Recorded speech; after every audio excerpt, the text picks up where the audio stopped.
So the countries, and I've been to, as the president of standard bodies in Africa, I've been to South Africa, Kenya, Namibia, the same story everywhere, same statistics. Before we leave the issue of imported goods, Nigerians have been accused of going to manufacturers to demand for low standard specifications. True. How can we stop these people beyond appealing to their sense of goodness? We want to take them to jail. The SON has actually put up a bill which has been passed in the House of Representatives. It's already passed second reading in the Senate. If that bill is signed into law by the President of the Federation, we would begin the process of sending some Nigerians to jail. If people go to jail for killing other Nigerians, I'm sure the business, people will look for something else to do.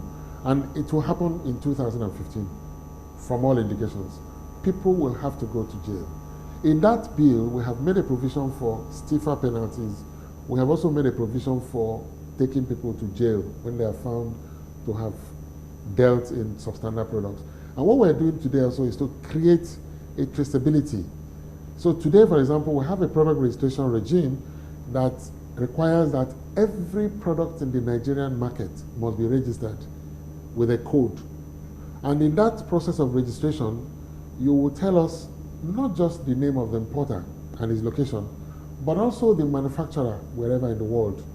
Because we want to be able to trace, and we must sign a memorandum of understanding with all the countries that want to export goods to Nigeria. But it's not something that I'm going to do at my level. Everything has its own, but it's something that must happen if we're very serious about fighting substandard products. The Standard Organization of Nigeria has, on occasions, raided and sealed shops selling substandard goods. Yeah. Isn't it easier and more cost-effective to stop these goods from being imported in the first place? It is. So what's stopping us from doing because the system is not very foolproof. For example, we have a SON offshore conformity assessment program, which we call SONCAP. It requires that if you want to export electronics or other products that are regulated by the SON from any country into Nigeria, it requires that you must have a SONCAP certificate. We have companies abroad that test these products and certify them. Before now, there were some loopholes which we have plugged. For example, you get to test the real one, and what you ship to Nigeria is different. Now we test what you're shipping to Nigeria. But the law only says for goods that are coming into Nigeria. So what if the goods are going to Togo or Dahomey or Benin? And they're moved in and they are trucked into Nigeria. So that's why it is not foolproof. Because the borders are so extensive and we are not present at all the borders, it is still possible for these goods to come in. And they are coming in, no doubt. And that's why the product registration regime is able, because when the goods come in, they all end up in markets where the exchanges will take place. And so we need to create a more robust product registration regime. If every product is registered, then life will be a lot more easier to, for those of us who are working within the regulatory environment. How would you rate the customs in this fight against substandard goods? The customs business is revenue collection. So they do not have any responsibility for quality. We do have the responsibility for quality. Of course, in addition to the other sector regulators, NAFDAC, NCC, and other, Nestria and others. But customs responsibility is primarily focused on revenue.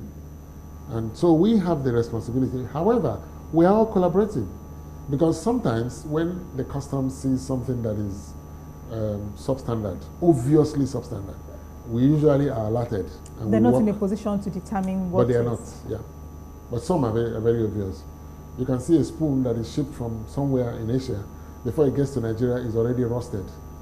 And that in itself conveys a lot of, for me, potential fatality in the market.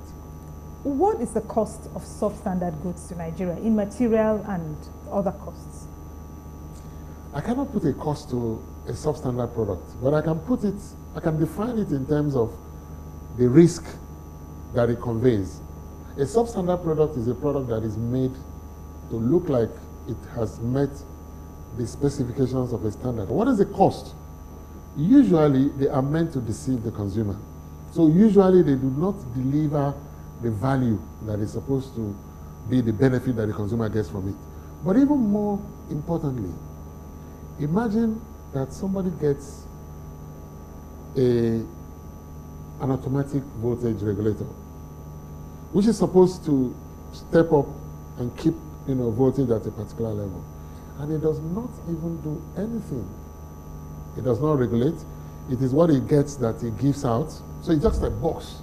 So that begins to give you an idea of what the value is. But there are also those that kill.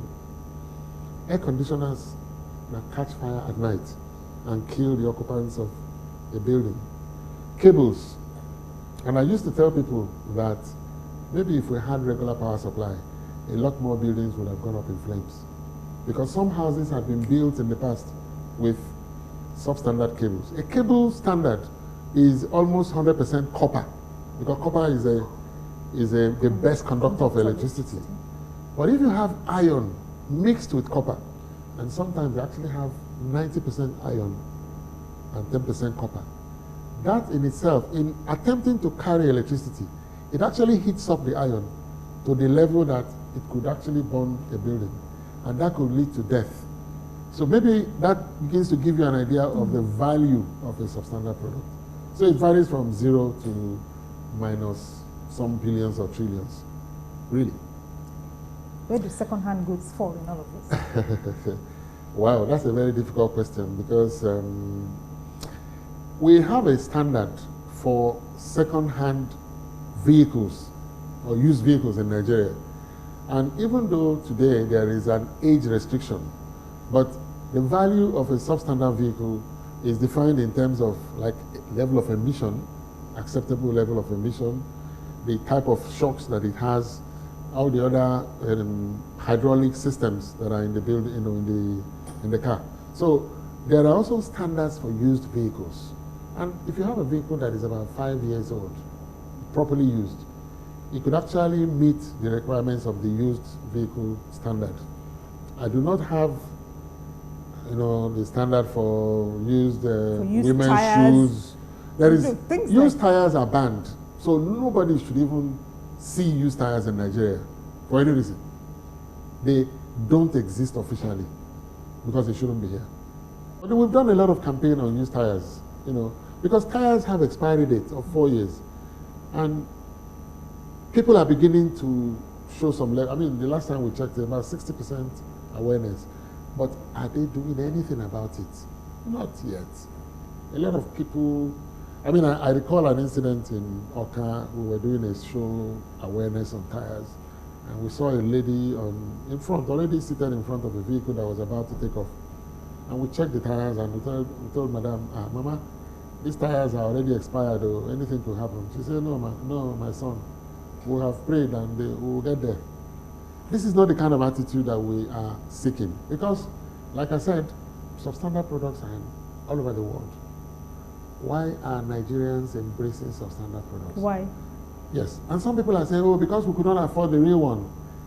I said, check the cost of a substandard product. Check the cost of a bulb that lasts for only 6 months, when it should last for about 3 years. So you have to replace about 5 or 6 times. So you're actually paying about 6 times more for a bulb that you should only spend once, maybe in 3 years. So at the end of the day, it is about, for me, in order to reverse the trend in Nigeria, we must fight it from 2 prongs. One is consumer education will be very critical, but more importantly also, we also have to ensure that we create barriers. And we have barriers already. Are they working? Some of them are working well, some are not working very well. But the first barrier is don't ship the goods to Nigeria through the SunCap. And some still find their way. Some even fake the SunCap in those countries and bring them in. Incidentally, we are not currently physically in the ports, so we're not able to see what is coming in. And that's a major challenge also. Of course, I'm sure government in its wisdom must have the reasons for some of the policies we have. But I think it's important that we see what is coming in. At least take a sample of it, because it gives us an idea of what is in some containers. Dr. Odumodu, we must take a break now. We ask you to please join us again after this short break.